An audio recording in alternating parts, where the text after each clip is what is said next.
presented by CBL DJ विकास सुन रही है।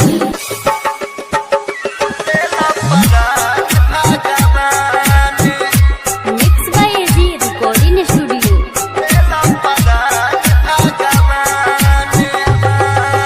नाजुक दिल चोट सहेला रोके बतियारी तोहसे कहेला।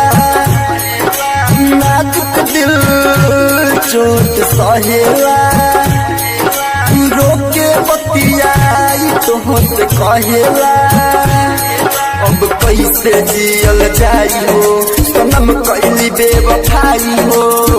दर्द दिल के होखे ना यादा लेला परान भगवान। नाजुक दिल चोट सहे ना रोके बतियारी तोहसे कहेला। अब कैसे जियल जाई हो सनम कैली बेवफाई हो। दर्द दिल के होखे ना यादा लेला परान भगवान। नाजुक दिल चोट सहे ना।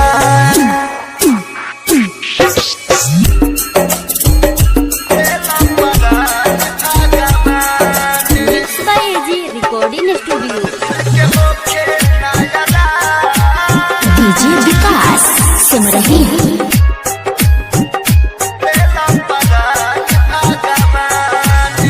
जहान गवाल बना खुद जाइब खाई में होता बे तरा गए तना प्रीत के जुदाई में।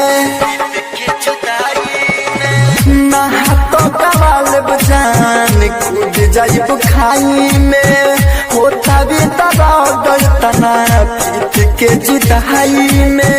जिंदगी धुआ भइल रामाय के छन में डूब गईनी दादा हम तो आंसू के जल में। दुर्गा ही सह पाइब मरले पर पाइब। दर्द दिल के होखे ना यादा लेला परान भगवान। नाजुक दिल चोट सहे ना।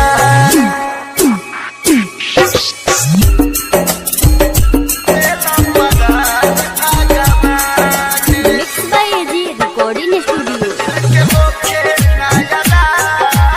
DJ विकास सुन रही है।